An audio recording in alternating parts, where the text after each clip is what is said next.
Hello viewers, welcome to our channel. இந்த உலகின் வினோதமான இடங்களை பற்றி தான் இந்த வீடியோவில் பார்க்க போகிறோம். ரத்த நதியிலிருந்து பூனை தீவு வரை பார்க்கலாம் வாங்க. பமுக்கலே பமுக்கலே என்பதற்கு துருக்கி மொழியில் பருத்தி கொட்டை என்று பொருள். இது துருக்கியின் ஏஜியன் பகுதியில் உள்ள மென்ட்ரஸ் நதி பள்ளத்தாக்கில் அமைந்திருக்கு. வெப்ப நீரூற்றின் நீர் பாய்வதால் உருவாக்கப்படும் கார்பனேட் கனிமத்திற்கு இப்பகுதி பிரபலமானது. பழங்காலத்தில் இருந்தே இந்த பகுதி அதன் வெப்ப நீரூற்றுகளுக்காக பார்வையாளர்களை ஈர்க்கிறது. ஆயிரக்கணக்கான ஆண்டுகளுக்கு முன்பிருந்தே கால்சைட் நிறைந்த நீரூற்றுகளால் இது குளங்களாக வடிவமைக்கப்பட்டிருக்கு.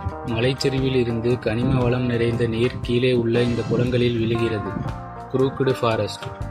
குரூக்குடு ஃபாரஸ்ட் வடமேற்கு போலந்தில் உள்ள வளைந்த வடிவிலான பைன் மரங்களின் தோப்பாக காணப்படுது. 400 பைன்கள் கொண்ட இந்த தோப்பு 1930ஆம் ஆண்டு நடப்பட்டது. ஒவ்வொரு பைன் மரமும் வடக்கே வளைந்து தரைமட்டத்திற்கு சற்று மேலே உள்ளது. மரச்சாமான்கள் அல்லது படகு கட்டுமானத்தில் பயன்படுத்துவதற்காக அப்போது வாழ்ந்தவர்கள் இயற்கையாகவே வளைந்த மரங்களை உருவாக்கியிருக்கலாம் என்று கூறப்படுகிறது. மற்றவர்கள் இதை பனிப்புயல் இப்படி வளைத்திருக்கலாம்னு சொல்றாங்க. ஆனால் இதெல்லாம் வெறும் கருத்துக்களாக தான் இருக்கு. சரியான காரணம் என்னன்னு தெரியல.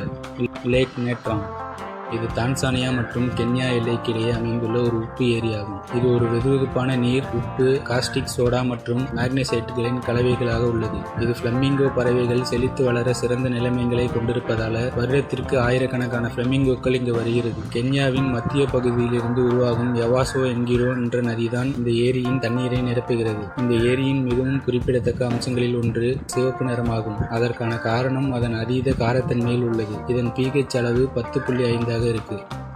ஏவோ ஐலண்ட் அயோஷிமா பூனைத்தீவு ஜப்பானின் ஏகிம் மாகாணத்தில் உள்ள ஒரு தீவு ஆகும். இது அதிக எண்ணிக்கையிலான பூனைகள் மற்றும் சிறிய எண்ணிக்கையிலான மக்களுக்கு பெயர் பெற்றது. மக்களின் விகிதத்தில் மனிதர்களை விட பூனைகள் அதிகமாக இருப்பதாக செய்தி நிலையங்கள் தெரிவிக்கின்றன. மீன்பிடி படகுகளில் உள்ள கொறித்துண்ணிகளை எதிர்த்து போராட பூனைகள் அறிமுகப்படுத்தப்பட்டது. பின்னர் இனப்பெருக்கத்தினால் அதிக எண்ணிக்கையில் உருவாகிவிட்டது. அயோஷிமாவின் பூனைக்குட்டிகளுக்கு ஜப்பான் முழுவதிலும் இருந்த நன்கொடைகள் மூலம் உணவளிக்கப்படுது.